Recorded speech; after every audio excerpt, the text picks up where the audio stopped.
Franchement, la Russie, vraiment, c'est un mauvais pays. La Russie, vraiment, embête l'Afrique. La Russie a fait ceci. L'accord sur les céréales, c'est la Russie. La Russie, si l'Afrique a faim aujourd'hui, c'est à cause de la Russie. Oh, le peuple du monde qui souffre de la pauvreté, qui souffre de la galère, qui souffre de la malnutrition, c'est la Russie. Salut les amis, bienvenue. Du n'importe quoi. Avant la guerre en Ukraine, il y avait la galère dans le monde. Est-ce que les gens peuvent nous expliquer les causes de ces problèmes? Non. C'est parce que des gens qui pratiquent le capitalisme sauvage ont décidé de s'accaparer de tous les biens du monde, même ce qui ne les concerne pas, avec des armes à l'appui et forcer les autres de vivre dans la misère. Oui. Les terres arides ukrainiennes, là où on produit le blé, appartiennent aux sociétés américaines qui appartiennent à ce grand consortium qu'on appelle BlackRock. C'est une vérité. Et tous ces gendarmes autour de l'accord du blé que la Russie a dit c'est bon pour nous, si on trouve les bateaux, on va considérer comme un cible militaire. C'est parce que ces sociétés appartiennent aux Américaines. Et c'est les intérêts de ceux qui sont au pouvoir aujourd'hui à Washington. C'est pour cette raison qu'ils sont en train de crier sur tous les toits. Ils peuvent payer des agences de communication, donner l'argent aux politiciens corrompus européens pour faire des discours pompeux. Parce que c'est pour leur intérêt. Égoïste, égocentrique même, les amis. Et comme si nous sommes... Attendez, Covid est arrivé. Ils ont menti. Menti.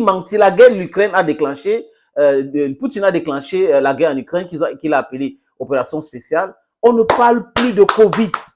Donc la guerre en Ukraine a soigné les gens. Je veux bien comprendre, les amis, cette logique-là. Vous vous rappelez qu'avant la guerre en Ukraine, c'était toujours Covid, vaccination, Covid. Dès que ça a déclenché, c'est bon. Même l'OMS, Organisation mondiale de la santé, a dit c'est bon maintenant pour le Covid. S'il n'y a pas quelque chose que quelqu'un se cache quelque part, les amis, c'est encore quoi? On peut bien comprendre cela, n'est-ce pas? Bon. Les amis, ils ont tout blâmé. Ils ont tout accusé la Russie. Ils accusent tous les jours la Russie. Mais nous savons où est la vérité. À chaque fois qu'il y a les petits groupés contre quelqu'un, sachez que les gens qui font ces petits groupés-là ont un but inavoué. Mais comme ils ne peuvent plus cacher leur jeu, nous le connaissons tous. On voit tous.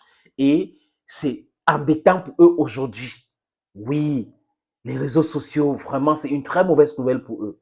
Ils essayent de contrôler, de faire, mais ce n'est plus possible aujourd'hui, les amis. Ce n'est plus possible. Quoique, ce n'est plus possible.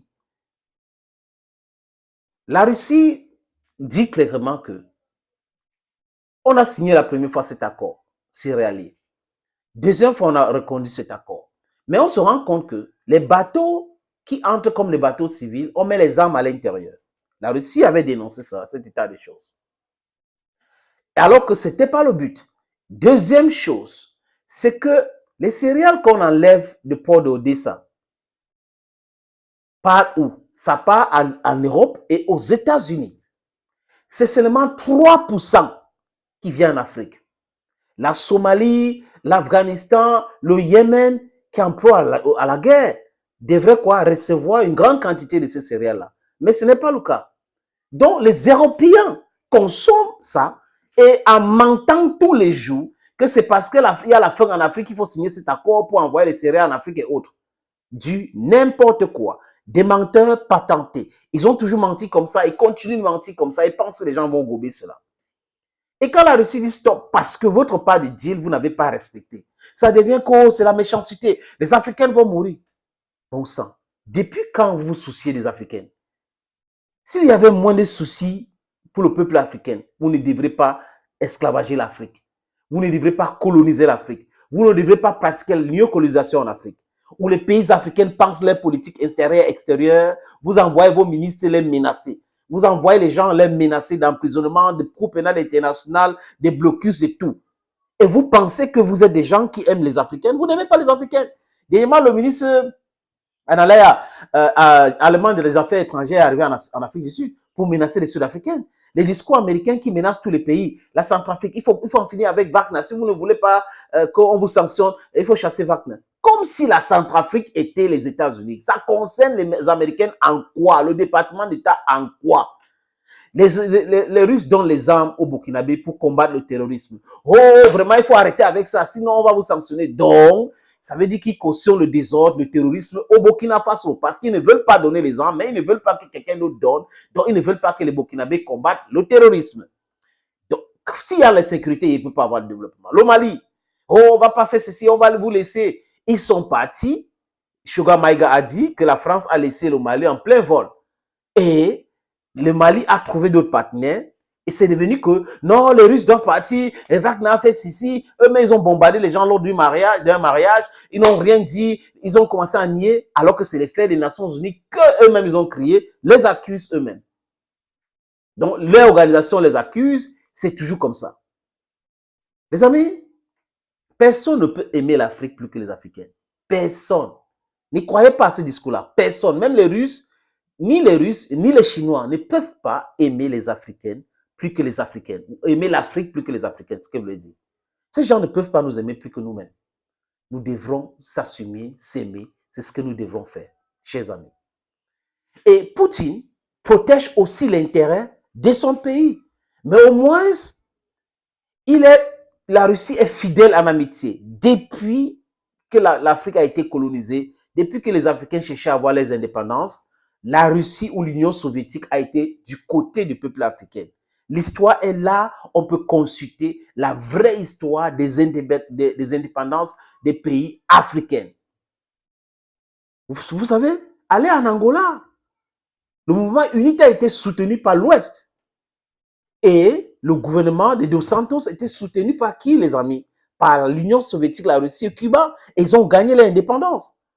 Et Jonas Savimbi a été tué. Donc, on peut prendre des exemples comme ça en Afrique, partout en Afrique, pour mieux comprendre que ces gens-là sont de menteurs patentés. Ce sont de manipulateurs. Ce sont des gens qui prétendent aimer les Africains, alors qu'en réalité, ils n'aiment pas les Africains. Ils veulent uniquement posséder l'Afrique, manipuler l'Afrique, utiliser l'Afrique. Ils veulent toujours continuer à nous maintenir dans la pauvreté abjecte.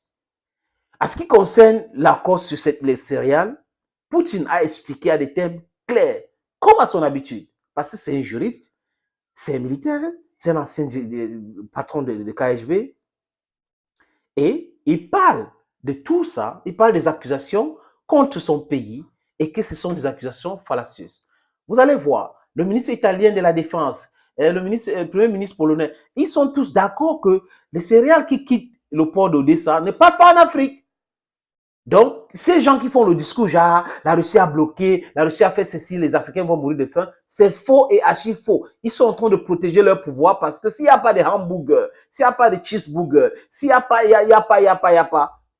ils aiment la farine. Ça va créer les problèmes, la crise dans leur propre pays. Donc, ils utilisent cela pour dire non, c'est l'Afrique qui va souffrir. Quelle Afrique? On a le bacabo, on a le manioc ici. Hein. C'est pas, il faut pas dire l'Afrique. Citez quelques pays, ne dites pas l'Afrique. Vous n'aimez pas l'Afrique plus que les Africains. Écoutons les amis. А сегодня, как у нас в народе говорят, на голубом глазу практически всему миру говорят о том, что якобы Россия виновата в срыве этой сделки. Более того, чуть ли не во всех бедствиях населения африканских и ряда других стран винят Россию, которые сам Запад в свое время обобрал, столкнул в пучину войн, голода и нищеты.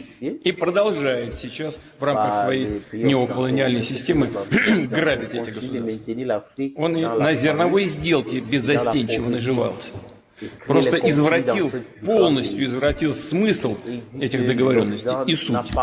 Напомню, изначально сделка была нацелена на обеспечение глобальной продовольственной безопасности, на снижение угроз голода и на помощь беднейшим странам Африки, Азии и Латинской Америки.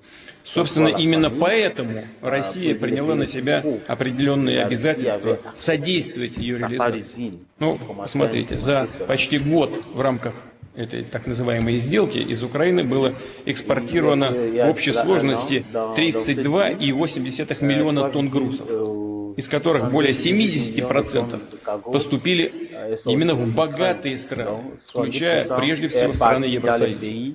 тогда как на долю таких государств, как Эфиопия, Судан, Сомали, Афганистан, Йемен, беднейших стран, пришлось менее 3% от общего объема, меньше 1 миллиона тонн.